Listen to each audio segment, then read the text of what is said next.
Mtsikana uyu mukumuonayu anakhapidwa mmutu ndi chikwanje ubongo nkumaonekera komanso kukhapidwa ziwalo zina ndi zina mpaka samayenda zonsezi ochita nkukhala bambo ake enieni komanso sizokhazo chifukwa pa tsiku limayi ake komanso azibale ake awiri anafa ndi chikwanje chomwechi.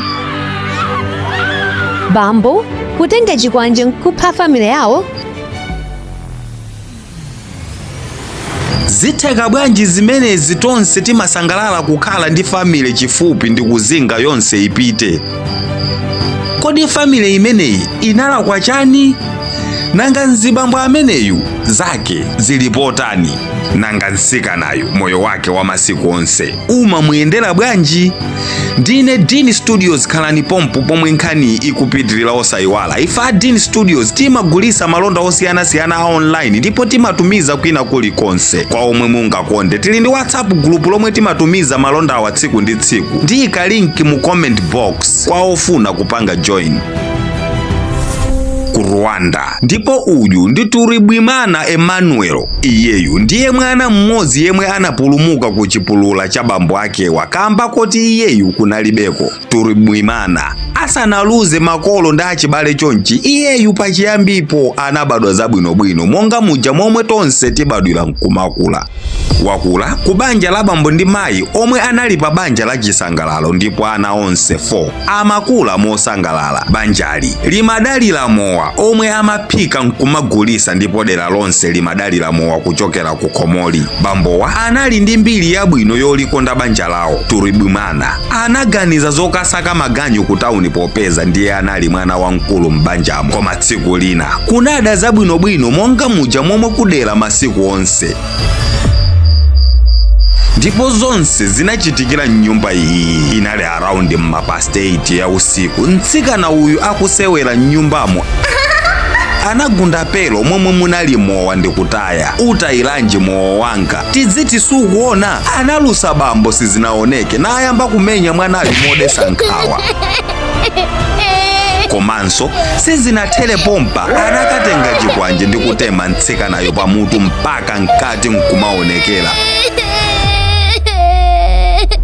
Mundiphera mwana wanga inu chonde musamenye mwana choteno kamba kamowa titha kuphikanso wina. Blood fucking nanunso ndiye kuti mukusangalala nzomo wachitazi. Anatemanso chikwanje mayiwo pompo mayiwo nkufa. Ana awiri nawo ati adadi taonani amama afa. Anatemanso ana ena onsewo awiri.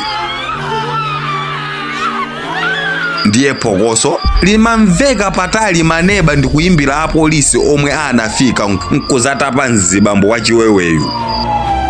Ena onse okhapidwawa nkuthamangirisidwa ku chipatala komwe mayi anafika ali mtembo ndipo kungodusa kanthawi pang'ono ana ena awiri anamwaliranso nkutsala mtsikana uyuyu wa moyo koma atavulazidwa kwambiri mwakayakaya. Turibwimana anamva za ngozi komwe analiko ndiye anachoka ku tauni komwe anali ndi kufika kumudzi komwe anapeza kuti sister wake akadali moyo ndipo after nthawi yotuluka ku chipatala anamutengera ku nyumba komwe ali leroku nkumamusamalira tsiku ndi tsiku. Anakanika kubwereranso ku tauni kamba kuti anagulitsa kena kalikonse anali nako kuti sister wakeyu apeze moyo. Amamuyang'anira tsiku ndi tsiku ndipo amagwira timaganyu tosiyanasiyana kuti azitha kupeza chokudya ndi kulipira rent. Bambo omwe anachita izi anachajidwa kupita ku ndende kwa zaka zochuluka koma patadutsa zaka pang'ono anamwalira ku ndende konko atadwalako.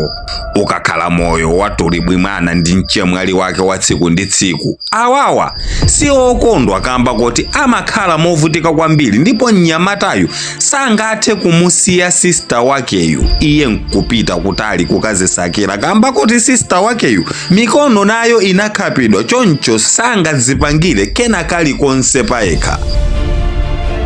Matenda pa moyo wanu, misala, mauka, zokandakanda pathupi, ilikango, khunyu, zambiri za mmabanja, BP, mmimba mumakuvutani, mamuna kapena mkazi sakubereka kupita pachabe mkazi akayima ndi zina zochuluka zomwe siningatchule apapa. Inutu musavutike kamba kuti ku John Konko kuli dokotala lake yemwe amakuthandizani mmavuto anuwa mophweka. Amayenda dera lina lililonse ku John. ayimbireni olo alankhuleni pa WhatsApp pa 07437803321 kapena 07820237773.